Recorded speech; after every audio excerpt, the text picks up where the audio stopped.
Welcome to another deep dive into, well, real estate investing, and specifically Airbnb.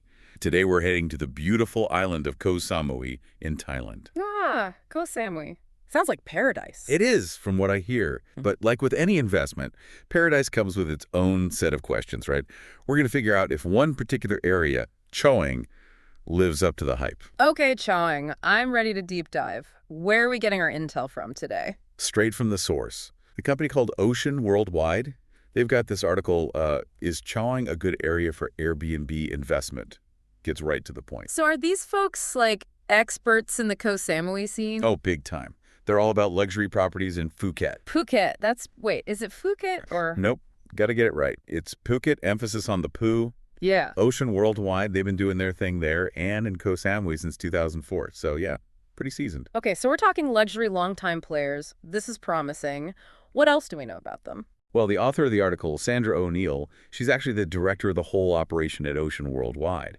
And get this, she's personally helped, like, thousands of families and investors find their dream properties. Wow, so she's not just talking the talk, she's walking the walk. All right, let's hear what she has to say about Chaweng. Is it all it's cracked up to be? That's what we're here to find out. And the article starts by kind of challenging that image of Chaweng as just a party town. Oh, interesting. So it's not all just like full moon parties and backpackers. It seems not. There's definitely that side to it. But the article suggests there's a shift happening. More upscale properties are popping up, luxury condos, villas, especially ones with those killer sea views. I see. So maybe the backpacker scene is still there, but Chaweng's trying to attract a different crowd as well. Exactly. And that's actually good news for investors. Hmm. Because with those more high-end properties comes the potential for higher rental income. Makes sense.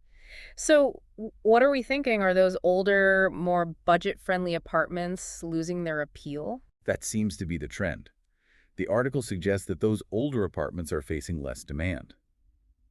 Meanwhile, the newer developments, especially those that are eco-conscious, well, those are attracting a whole new kind of traveler. Okay, eco-conscious, so we're talking sustainable building, maybe solar panels, that kind of stuff. Yeah, exactly. Yeah. And not only is it good for the environment, but it can actually attract guests who are willing to pay a premium for those eco-friendly features. So if you're looking to buy in Chaweng, going for a newer property, maybe one that's built with sustainability in mind, might be a smart move.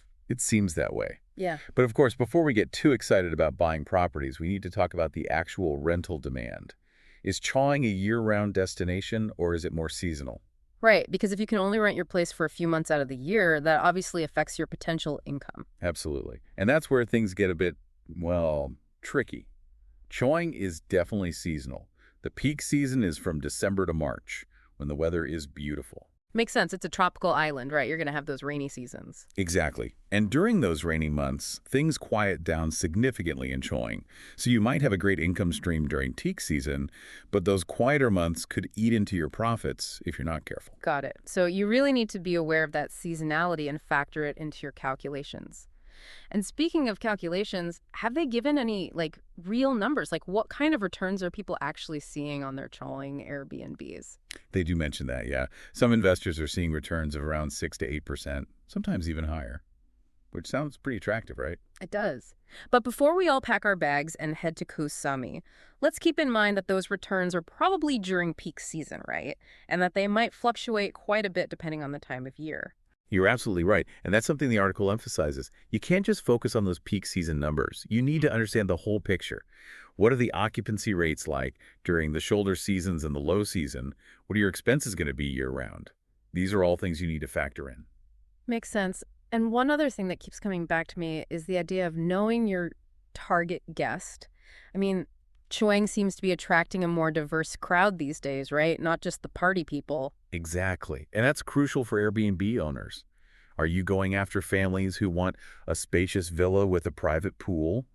Or are you thinking about catering to digital nomads who need a reliable internet connection and a dedicated workspace? Or maybe even something in between. There's that whole wellness travel trend happening too, with yoga retreats and spa getaways. Oh, absolutely. So having a clear picture of who you want to attract is essential.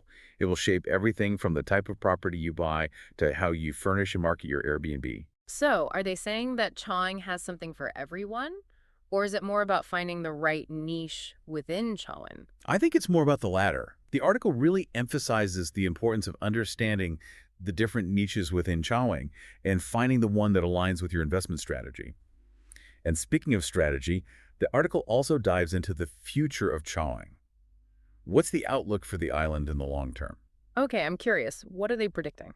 Well, on the positive side, Koh Samui's infrastructure is improving, which is good news for everyone, better roads, better airports, that kind of thing.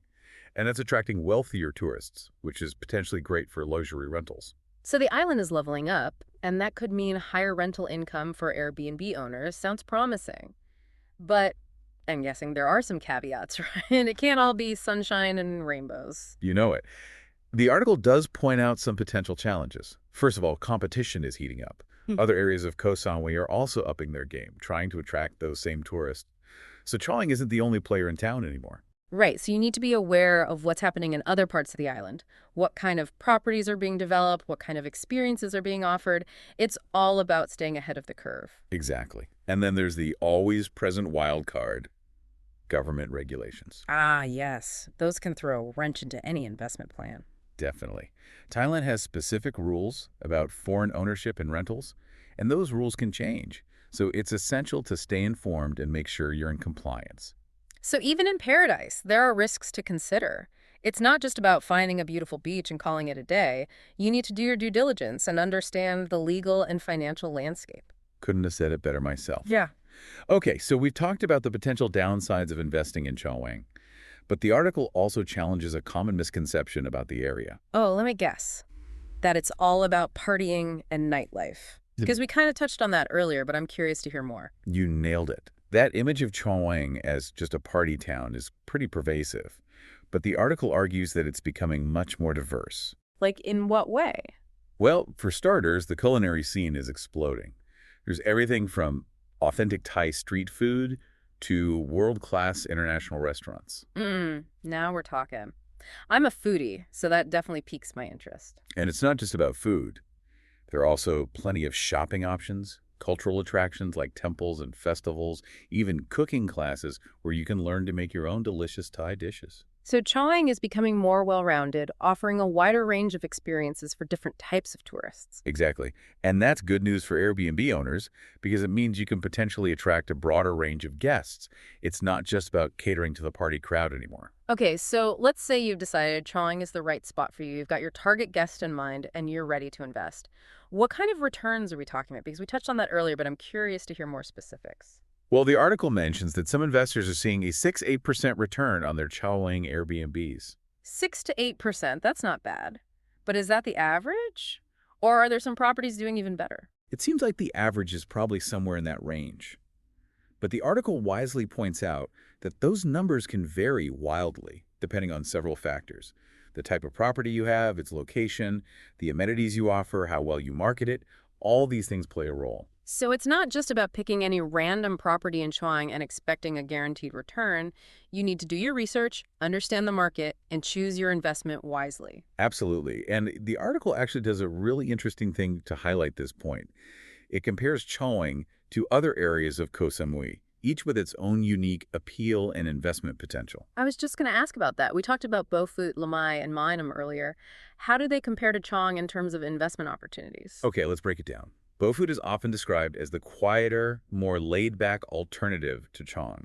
It's known for its charming fisherman's village, its beautiful beach, and its overall tranquil atmosphere. So it might appeal to families or couples looking for a more relaxed getaway, maybe even retirees who are looking to escape the hustle and bustle of city life. Exactly. And because it's quieter and more laid back, the rental market in Beaufort might be different from Chaweng's. You might see lower nightly rates, but potentially longer booking periods, especially during those peak family travel seasons. Makes sense. And what about Lamai? Where does that fit in? Lamai is kind of the in-between option. It offers those stunning Koh Samui beaches at a more affordable price point than Chaweng. It's not as bustling as Chaweng, but it's not as quiet as Beaufort either. So it might appeal to investors who are looking for a balance between affordability and attractiveness without the extremes of either Chaweng or Beaufort. Exactly. And then there's Mainam, which is a world apart from the hustle and bustle of Chaweng.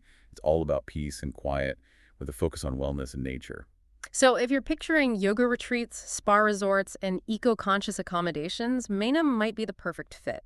And the rental market there would probably be quite different from Chaweng's, right? Maybe more niche, catering to those seeking a truly tranquil escape. Exactly. And that's the key takeaway from all these comparisons.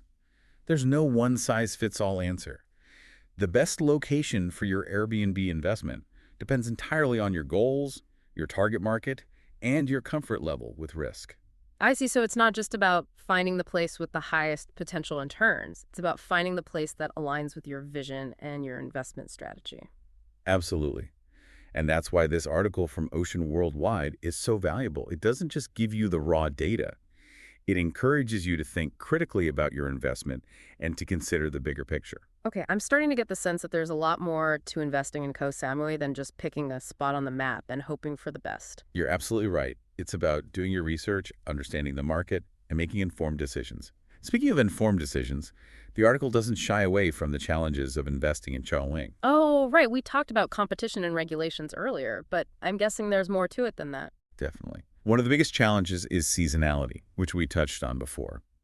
Those quieter months can really eat into your profits if you're not prepared. So you need to have a strategy for managing your cash flow during those slower periods. Maybe offer discounts, target a different type of guest, or even consider shutting down your Airbnb for a few months out of the year. Exactly. And then there's the issue of overcrowding, which can be a problem in Chaweng, especially during peak season. Too many tourists can strain resources, damage the environment, and ultimately detract from the island experience, which could affect your rental bookings. Right. And it's not just about the impact on tourists. Overcrowding can also put a strain on the local community and the environment, which is something every responsible investor should be mindful of. So it's a delicate balance. You want to attract tourists and generate income, but you also want to do it in a way that's sustainable and benefits the island in the long run. Absolutely. And the article stresses the importance of understanding and respecting Thai culture and customs. This isn't just about making money. It's about being a good guest in someone else's country. I like that perspective. It's about being mindful and respectful, not just about maximizing profits. Exactly. Okay, so we've talked about the challenges, but let's not forget about the incredible lifestyle that Koh Samui offers. Oh, right. We can't just focus on the business side of things. What's it actually like to live in Chaweng? Well, from what I've read, Chaweng offers a really high level of convenience. Supermarkets, pharmacies, ATMs, all the essentials are readily available. So you don't have to sacrifice those everyday conveniences for the sake of island living. It seems not. And getting around is relatively easy, too. You've got song tours, those shared taxis, scooter rentals, regular taxis, and the airport is conveniently close by. That's a big plus, both for you as a potential resident and for your future Airbnb guests. What about healthcare? Is that a concern? The article mentions that Chaweng has decent healthcare facilities, with clinics for minor issues and good hospitals nearby if something more serious arises. So you're not completely isolated in terms of medical care. That's good to know. It's always reassuring to have access to quality healthcare, especially when you're living in a foreign country. Absolutely. Okay, so we've covered the convenience and lifestyle aspects. But what if you're interested in building your own property in Chaweng? Does the article address that? Oh, that's an interesting angle. I'm guessing there are probably some specific rules and regulations when it comes to building in Koh Samui, right? You guessed it. And this is where things get really interesting. There are local norms in Chaweng, things like limits on plot sizes and building heights. And these regulations are in place for a reason. Okay, so it's not just a free-for-all. What's the reasoning behind these limits? Well, for one thing, they're trying to preserve the island's character and prevent overdevelopment. They don't want Koh Samui to become another overcrowded concrete jungle. Makes sense. It's about finding that balance between development and preservation, right? Protecting the island's natural beauty and cultural heritage. Exactly. And the article highlights how the quality of construction directly affects the value of your property. A well-designed villa that maximizes views, blends into the surroundings, and incorporates eco-friendly features will command a higher price than a hastily built concrete block. It sounds like sustainable building practices are not just a trend in Chaweng, but a smart investment strategy. Definitely.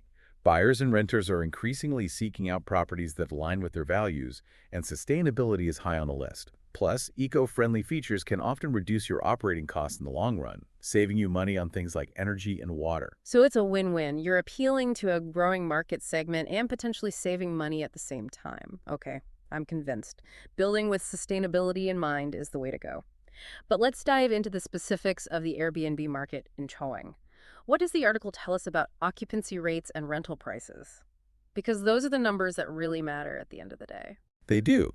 And the article provides some insights into those metrics. Occupancy rates in Chaweng are generally good, but as we've discussed, they fluctuate seasonally. Right. We talked about the peak season from December to March, and then those quieter months during the rainy season. So, knowing those trends and being able to adjust your pricing accordingly is crucial for maximizing your income. Absolutely. A savvy Airbnb owner in Chaweng needs to be adaptable and responsive to those seasonal shifts in demand. Got it. And what about rental prices? Is there a wide range, or are things pretty consistent? There's definitely a range, and it can be pretty significant. Studios can be quite affordable, while beachfront villas, especially those with luxury amenities, can command top dollar. So again, it comes back to knowing your target market. Are you catering to budget-conscious travelers, or are you going after those who are looking for a high-end experience? Exactly. That will determine the type of property you choose, how you furnish it, and how you price your rentals. And speaking of comparisons, the article goes deeper into how Chaweng stacks up against those other popular areas of Koh Samui that we touched on earlier. Remember, Beaufort, Lamai, and Menam. I'm curious to hear more about how their Airbnb markets differ from Chaweng's. Yeah, let's revisit those comparisons. The article really highlights the contrast between Chaweng and Beaufort. Chaweng is the heart of the action, with a vibrant nightlife and a bustling atmosphere. Beaufort, on the other hand, is more laid back and family-friendly. It's known for its charming fisherman's village, which is filled with boutique shops and restaurants. So it's almost like two different worlds within the same island, and I'm guessing the Airbnb markets reflect that difference, right? Yeah. You might see more families and couples booking longer stays in Beaufort, while Chiang might attract a more transient crowd looking for shorter, more party-centric vacations. That's a great observation. And Lamai, as we mentioned, sits somewhere in between. It offers those beautiful beaches and a more relaxed vibe than Chaweng, but at a more affordable price point. So it might be a good option for investors who are looking for a balance between affordability and attractiveness without the extremes of either Chaweng or Beaufort. Exactly. And then there's Menam, which is the ultimate escape from the crowds. It's all about peace and quiet with the focus on wellness and nature. The Airbnb market there might be more niche, catering to those seeking a truly tranquil retreat. Right, maybe yoga retreats, meditation centers, that kind of thing. It sounds like Menam might attract a very specific type of traveler. It definitely does, and that's what's so fascinating about Koh Samui. It's a relatively small island, but it offers such a diverse range of experiences and investment opportunities. It really does. Okay, so we've got a good overview of the different Airbnb landscapes within Koh Samui, but what about the big picture? How is Koh Samui recovering post-COVID, and what does that mean for potential investors? Because we know the pandemic hit the travel industry pretty hard. It did, and Koh Samui was no exception. But the article paints a fairly optimistic picture of the island's recovery. Tourism is rebounding strongly, and interestingly, it's not just the budget-conscious travelers returning. Oh, so we're seeing a resurgence of higher-end tourists. That's good news for the luxury market. It is, and that aligns with the trend we discussed earlier, with Koh Samui attracting a more affluent type of traveler. The article mentions that people are now booking longer stays and are increasingly seeking out villas with amenities like pools and private kitchens. So those are the hot properties right now. And we can't forget about the growing emphasis on sustainability. That's becoming a key factor in travel decisions. Absolutely. Tourists are increasingly conscious of their environmental impact and are actively seeking out eco-friendly accommodations. So, incorporating sustainable features into your property isn't just a feel-good move, it's a smart business decision. It sounds like Koh Samui is well-positioned for continued growth in the Airbnb market, especially in the luxury and eco-conscious segments. But before we get too carried away with the excitement, let's talk about the financial realities. What does the article say about the cost of living in Chaweng and other practical considerations for investors? That's an important point. It's tempting to get caught up in the beauty of Koh Samui and the allure of owning a piece of paradise. But we need to be realistic about the costs involved. Right, because paradise can come with a price tag. It can. And the article cautions that the cost of living in Chaweng can be relatively high, especially when it comes to utilities and imported goods. So factoring in those expenses is crucial when calculating your potential return on investment. You can't just look at the rental income in isolation. Exactly. And then there are taxes. Thailand has specific tax regulations for property owners and rental income. and it's crucial to understand those rules to avoid any unpleasant surprises. Right. Taxes can be tricky anywhere, but even more so when you're dealing with a foreign country. And what about financing? Is it easy for foreigners to secure loans for property purchases in Koh Samui? That's another area where things can get a bit complicated. The article mentions that securing financing can be challenging for foreigners in Thailand. It might involve working with local banks, exploring international lending options, or even considering partnerships with local investors. So it's not as simple as just walking into a bank and getting a mortgage. You might need to get creative with your financing strategy. Exactly. And of course, there's the ever-present factor of exchange rates. Fluctuations in the value of the Thai baht can impact both your investment costs and your rental income, so it's important to factor that into your calculations. Okay, so we've got a lot to consider here. Seasonality, competition, regulations, cost of living, financing, exchange rates. It's not just about finding a beautiful property and calling it a day. There's a whole business side to this that requires careful planning and due diligence. Couldn't have said it better myself. Investing in real estate, especially in a foreign country, is a complex undertaking. But with careful planning, thorough research, and a solid understanding of the market, it can be a rewarding and potentially lucrative venture. And that's what we're here for, right? Yeah. To help our listeners navigate these complex issues and make more informed decisions. Exactly. We're not just here to hype up Koh Samui or any particular investment. We're here to provide the information and insights that will empower you to make the best choices for your individual circumstances. And that's what makes this deep dive so valuable. It's not just about giving you the raw data, but it's about encouraging you to think critically about your investment and to consider the bigger picture. I completely agree. We've covered a lot of ground in this first part of our deep dive into Chaweng and Koh Samui's Airbnb market. We've talked about the evolving landscape of Chaweng, the diverse investment options within Koh Samui, and of course, the importance of approaching this opportunity with both enthusiasm and a healthy dose of caution. But there's so much more to explore, and we'll be diving deeper into those topics in the next part of our deep dive. Stay tuned. We'll be back soon with more insights and analysis on Koh Samui's exciting Airbnb market. I can't wait to dig in even further. See you next time. Wow, that was a lot to take in about Chaweng. So much to think about. I know, right? It's amazing how one article from Ocean Worldwide, the luxury real estate experts in Phuket and Koh Samui can really spark so many questions. Yeah, it's like they opened up a whole world of possibilities, but also like a reality check at the same time. Exactly. Like, Chewing sounds incredible, but is it the right fit for everyone? Maybe not. Right, and that's where those comparisons to other parts of Koh Samui come in. Like, remember Beaufort? Totally different vibe. Yeah, way more laid back, family friendly. I can almost picture it now. Those charming little shops in Fisherman's Village, people strolling along the beach, kids building sandcastles. Totally. And the article mentioned that Beaufort is a favorite spot for expats, too. So maybe if you're thinking long-term, like living there part-time or even full-time, Beaufort could be a good option. Definitely something to consider. And what about Lamai? I remember the article described it as sort of the middle ground between Chaweng and Beaufort. Yeah, like a good balance of beautiful beaches, but not as crazy as Chaweng and still more affordable than Beaufort. It's like Goldilocks, right? Trying to find that just right spot. Exactly. And then you have Meenam, which is like the ultimate escape from it all. Total tranquility. Yeah, like if you want to unplug, reconnect with nature, maybe do some yoga on the beach, Meenam sounds amazing. But I wonder, from an investment standpoint, is it too niche? Would there be enough demand for an Airbnb in a place that's so, well, quiet? That's a good question. And it's something to consider carefully. Maybe Meenam would attract a very specific type of traveler, like those looking for wellness retreats or those who are really into ecotourism. Right. It's all about finding that niche and really understanding who your ideal guest is. Absolutely. And I think that's one of the key takeaways from this article and from this deep dive so far. Koh Samui is not a one-size-fits-all destination.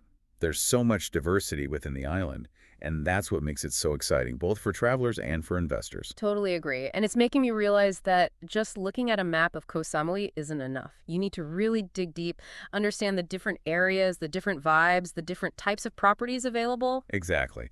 It's all about matching your investment strategy to the right location and the right target market. And the more research you do, the more informed your decisions will be.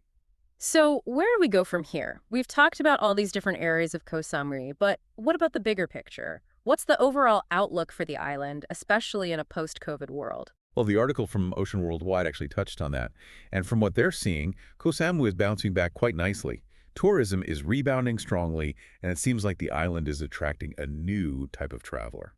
Oh, really? Like, what do you mean by new type of traveler? Well, pre-COVID, Koh Samui was known for attracting a lot of budget-conscious travelers, backpackers, and partygoers.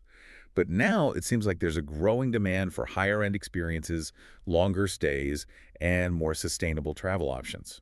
That's fascinating. So it's like the pandemic has shifted people's priorities when it comes to travel. They're looking for more than just cheap flights and crowded beaches.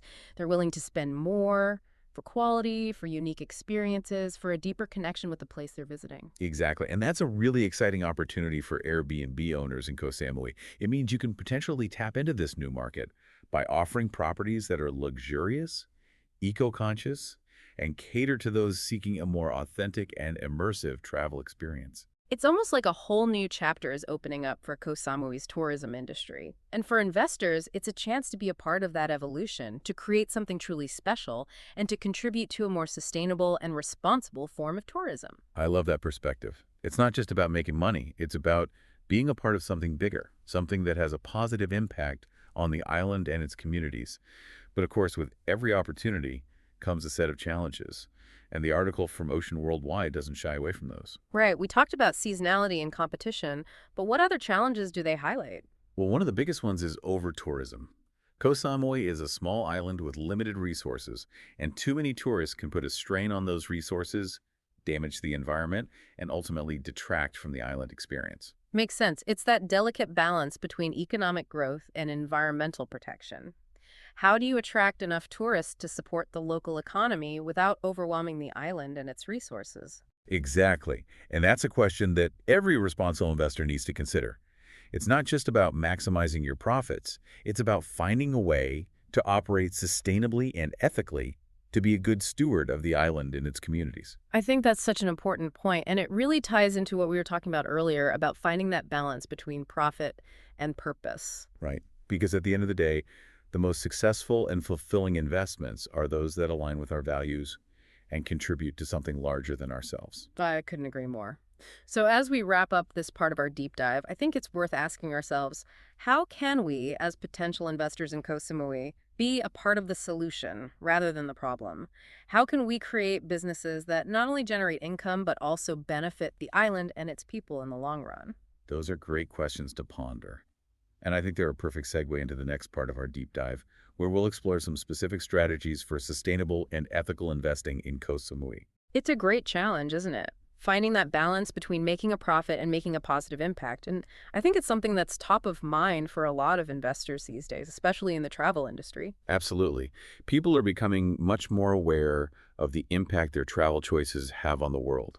They want to support businesses that are doing things the right way, that are giving back to the community, that are minimizing their environmental footprint. Right, and I think that's where the real opportunity lies for Airbnb owners in Koh Samui. It's not just about offering a place to sleep anymore. It's about creating an experience that's authentic, sustainable, and contributes to the well-being of the island. I completely agree.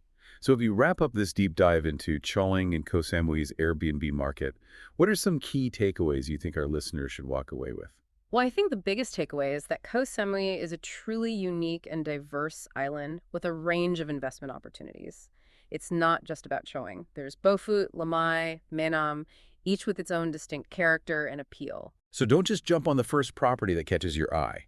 Take the time to really explore the island, talk to locals, get a feel for the different areas, and most importantly, think about who your ideal guest is and where they would want to stay. Exactly. And remember, the tourism landscape in Koh Samui is evolving. We're seeing a new type of traveler, emerging one who values sustainability, authenticity, and unique experiences. So if you're thinking about investing in Koh Samui's Airbnb market, think about how you can cater to those evolving demands. How can you create a property and an experience that stand out from the crowd that offer something truly special? Right. Don't just try to recreate what's already been done. Be innovative, be creative, and think about how you can contribute to a more sustainable and responsible form of tourism on the island. It's about finding that sweet spot where your business goals align with your values, where you're not just making a profit, but also making a positive impact on the world. I love that. It's about leaving the place better than you found it. Exactly. So to our listener, we say this. Koh Samui is a beautiful and magical island with a lot to offer. But it's up to us as investors to be mindful, respectful, and to contribute to its long-term well-being. Well said. Do your research, choose your investment wisely, and always remember that the most rewarding investments are those that create value for everyone involved. And on that note, we'll wrap up this deep dive into Koh Samui's Airbnb market. Thanks for joining us on this journey. It's been a pleasure as always. Until next time.